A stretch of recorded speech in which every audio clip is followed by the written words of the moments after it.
Greetings. Mark Anthony K here. This is a video update I'm doing. This is not going to have any sort of numerical attachment to it. This is not episode whatever. This is a personal entry, so to speak, but one that I felt I needed to share with my supporters, friends, and family. Today is August 18th. It is now 6 o'clock in the evening. At 4:30 or so this afternoon, I had to do probably one of the hardest things I've ever had to do in my life, and I had to put down my best friend, my partner in crime in a lot of ways, my dog, Shadow. Uh, it was sort of coming, in the sense that the last couple of weeks or so, he's been really sore on his legs a bit. Uh, but he was one of these dogs that was a complete trooper. He would want to go out for a long walk still. He would want to go around the block, 2 blocks.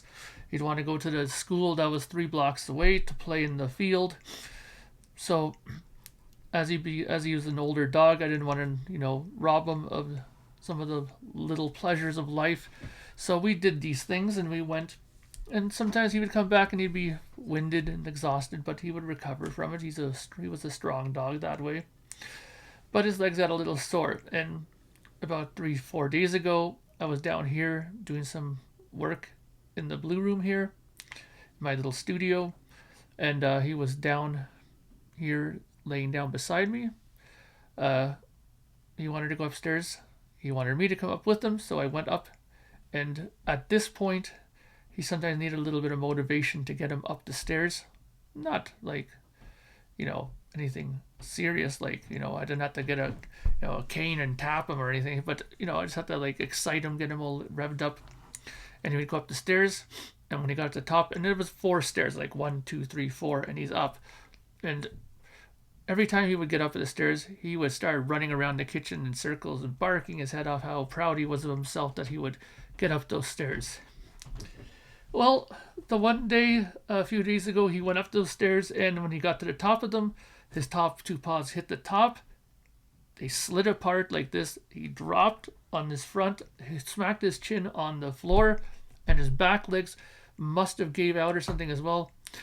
And he made a nice little yelp. I helped him, I grabbed him, pulled him up onto the stairs, and from then on, he was having a hard time keeping himself straight. He immediately ran to his bed, plopped himself in it, panting like crazy. And he's pulled a muscle before in his back. Right when we got him, like 4 years ago, he pulled a muscle. And a couple days later, he was back to normal. He just needed some rest, and he was all good.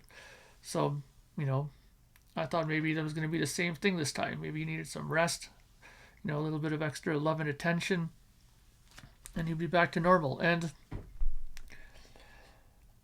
it just got worse. He would cry, and I'm not bullshitting you when I say this, but the day that it happened, that night, from that night on, which was maybe 3-4 days ago, I've maybe gotten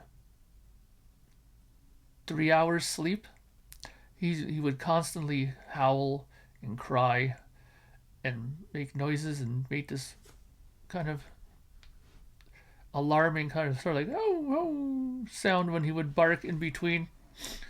And I would go and pat him, and he would just drop his head and rest for a minute. The minute I'd stop patting, he would pop his head up, and it would be like this all night. And of course, you can't bend over for 8 hours straight patting a dog. And he's not a small dog. He's a cockapoo, so he was about 40 pounds. Right? He's a bigger dog, not giant, but medium-sized dog. And I couldn't put him up on the sofa or anything like that to tend to him. But the main thing is that he would get up, try to walk around, and every time he would go and lay down, he would he couldn't sleep on his belly. He wasn't used to that, so he'd have to sleep on his side. And anytime he would do that, the leg that he slept on, the side that he slept on, he'd wake up and it would be like it was like there was not even a leg there. I would stand him up, help him up, and his leg was like on a 45 like this, and he couldn't put his foot down. Then I would finally get it all placed, rub his muscles a bit, and then he would start to walk a bit. That was the first day, and I thought for sure we were in trouble. We brought him to the 24-hour vet at 2 o'clock in the morning. We were there till about 4, came back. They gave us pain medication, and they gave him some stomach antibiotics because he was having the runs because he was so scared from what happened. And they told us to, give it a chance with the painkillers. The first night, it took a while. I gave him the pain medication, and it took about 4 hours for it to start working. And then he only got maybe 2 hours sleep, of which that was the best hour and a half nap I've ever had when that happened. But it just, the painkillers weren't helping, and that's when I knew that we were in trouble because he couldn't wag his tail anymore. He couldn't lift his tail. He could when he went to pee, he couldn't lift his leg anymore or anything. So he had to kind of just stand there and do it. And believe it or not, he was a proud dog. When he had trouble with the pooping, he was ashamed of it. He would go and hide under the table.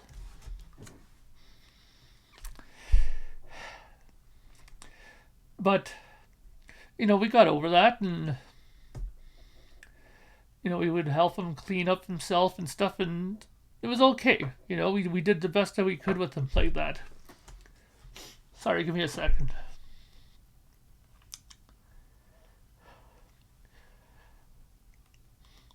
But yeah, so any case, we were hoping that he would get better. Yesterday night, it was really nice outside here. It was about, I don't know, 20 degrees, nice cool breeze out, and we sat out. It wasn't last night; it was the night before. Actually, it doesn't matter. But it was one of the nights we sat outside.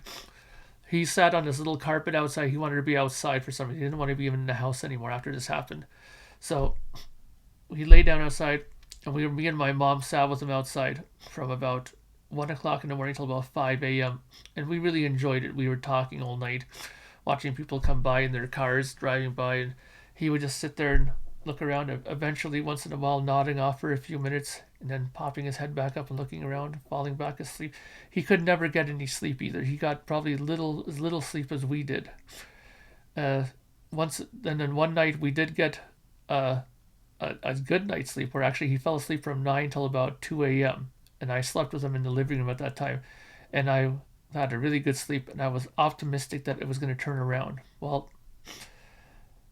that wasn't the case. I think we were just given a 24-hour extra, bit of time with him from the good Lord above.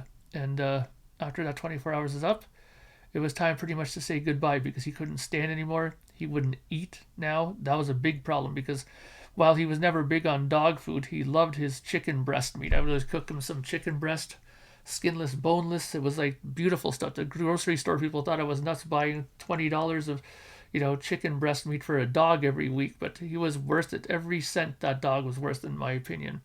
So I would make him this chicken breast stuff, and he would eat that no matter what. I can guarantee it. And after that, he would eat his dog food as okay, you gave me some good shit, I'll eat my dog food to show you I'm a good guy. So, but now it just came to the point where I would feed him. He'd take a couple of pieces of it, and then he would start spitting it out, and he wouldn't want to eat anymore. So now that's when we knew we were in trouble, and he couldn't get comfortable anymore. He couldn't lay anymore. He was just getting up. He was barking all the time, and he was in pain. So, I didn't want to be one of those owners that thought of myself and not him, and kept him around longer than need be. So, the vet already knew the situation, what was going on. So when I called them, they immediately let me in, and they took care of him, which I was very grateful for because that vet is a 24-hour vet, and they usually have 4 or 5 hour waits at walk-in. So they said that in these situations there was never a wait. It was just a matter of coming there. They would bring you in immediately and tend to you. So I'm grateful for that. So Shadow's now gone, unfortunately. He was my motivation to do my exercising. All the walking that I did so much walking because of him, and it really helped my own health, my own blood pressure. My blood pressure now has been the best it's been in years because of him. My legs feel great. I still have a bad back. I still have a bad shoulder. I have many things that are still bad, but my legs were the one thing I was hoping I would not lose. And I never did because of him. So, in tribute to him, I will continue to keep walking every morning and every afternoon for him. And, yeah. But yeah, that's what I wanted to let everybody know. Oh, one other thing I did want to talk about. I know there's some of you out here that are waiting for records still. Mainly people in Europe. Please be patient with me. I will get them sent very soon. And yeah, thank you for your patience ahead of time.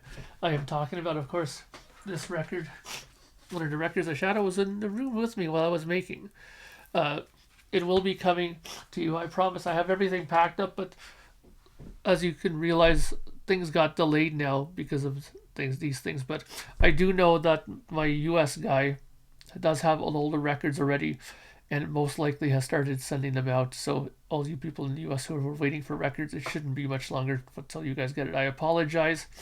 And if there's one thing that'll be different now for sure, besides the fact it's going to be weird being here without him doing music, but there probably will be even more of it if you can believe that, because now the time I would have spent with him I'll spend in here. So thank you for watching, and I hope you guys have a good day. Thanks. Bye for now.